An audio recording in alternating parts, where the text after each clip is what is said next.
Vamos agora falar sobre um conceito novo chamado fluxo de cisalhamento. O fluxo de cisalhamento ele é definido como a força tangencial por unidade de comprimento, certo? Então vamos pegar aqui um plano, que a gente corta a nossa viga para observar qual que é o sigma yx. E a gente pode cortar um pedacinho da nossa viga em ΔX. A gente tem que o fluxo de cisalhamento médio, nessa regiãozinha, vai ser a força tangencial dividido por ΔX, certo? Então a gente pega o nosso FT, que vai ser igual ao sigma yx vezes b ΔX, que é justamente essa areazinha aqui, que a gente está pegando para fazer nossas contas. E divide por ΔX. Então, simplificando ΔX com ΔX, a gente fica com essa expressãozinha aqui. Só que a gente também sabe que o nosso sigma yx pode ser calculado usando essa expressão. E quando a gente multiplica por BY, a gente simplifica. E sobra que o nosso fluxo de cisalhamento é igual a menos VY sobre I, vezes um Q. Opa, está escrito dizer aqui não, Q de Y, em função de Y. Certo? Vamos agora usar o fluxo de cisalhamento que a gente calculou para entender como funcionam as forças tangenciais em um pino. Então a gente pode usar um pino ou um parafuso para unir dois elementos de viga, certo? Aqui, por exemplo, nesse caso aqui, a gente chama essa parte superior de mesa, essa parte inferior de alma. Para juntar as duas, aqui a gente está usando um pino. Note que não tem nenhuma cola entre os dois materiais, o que significa que, nesse plano aqui, as forças tangenciais elas são sustentadas totalmente pelo parafuso. Eles não são sustentados pelo material em si, pelo material da viga, certo?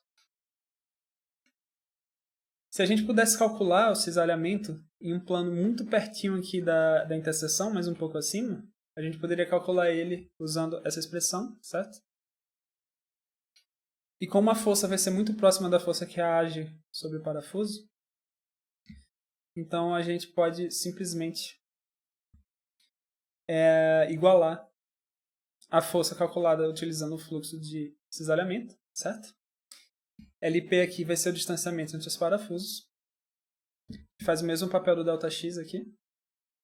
Então, a força no pino vai ser aproximadamente essa força que age, de cisalhamento que age nesse plano, que é justamente o FP, o fluxo de cisalhamento vezes o ΔX, que é o LP. E isso vai ser igual às tensões de cisalhamento no pino vezes a área do pino, certo? Então, se a gente vai o pino assim, a gente tem uma seção que coincide com essa região aqui, E essa seção vai estar suportando toda a força tangencial entre os dois elementos da viga, certo? Entre a mesa e a alma. Então, essa área aqui vai ser uma área AP, que vai estar sujeita a tensõezinhas de cisalhamento. Então, por exemplo, se a gente quiser calcular as tensões de cisalhamento no parafuso, a gente só precisaria calcular o QC para essa altura aqui. Na verdade, seria para uma altura muito próxima, E multiplicar por LP, que é a distância entre os parafusos. E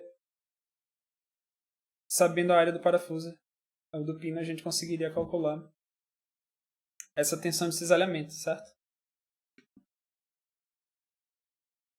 A gente vê que quanto maior o LP, ou seja, quanto menos parafusos a gente usar, maior vai ser a tensão em cada um dos parafusos. Ok? Bom, finalmente a gente pode, alternativamente, utilizar cordões de solda para unir a mesa e a alma. Cordão de solda com um raio RS, vai sustentar toda a tensão de cisalhamento, toda a força tangencial entre um elemento e o outro. Como não existe cola entre os materiais, então essa região aqui não resiste com tensões de cisalhamento, então toda tensão de cisalhamento vai estar nesse plano aqui que une a solda com a mesa, tá? Aqui a gente está olhando só para essa parte, né? Essa parte aqui seria essa aqui.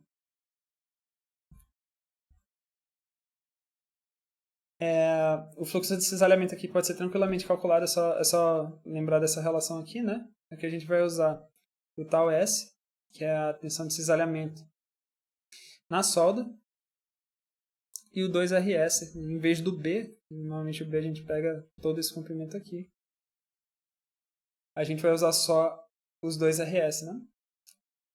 Que é esse comprimentozinho onde a solda conecta com a mesa, tá? Só que a gente calcula se a gente quisesse, por exemplo, saber esse carinha aqui, a gente pode calcular o QC, o fluxo de cisalhamento, usando essa expressão aqui, certo? A gente pode usar essa expressão. Note que a gente poderia estar considerando tanto essa regiãozinha aqui, né, da mesa, quanto essa regiãozinha da alma aqui.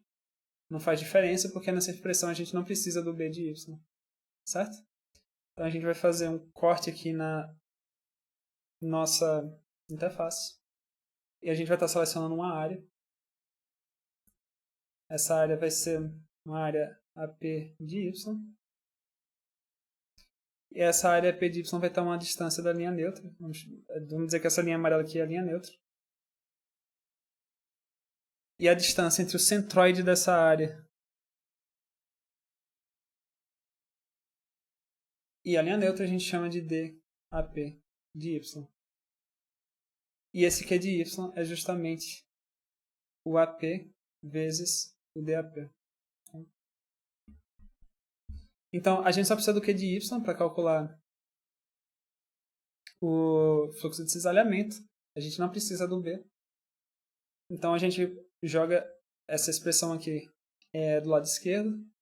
A gente conhece o R ou quer projetar o R para uma tensão máxima. Então, a gente pode usar essa equaçãozinha para nos auxiliar, ou no projeto de RS, ou a encontrar as tensões dado um RS, tá?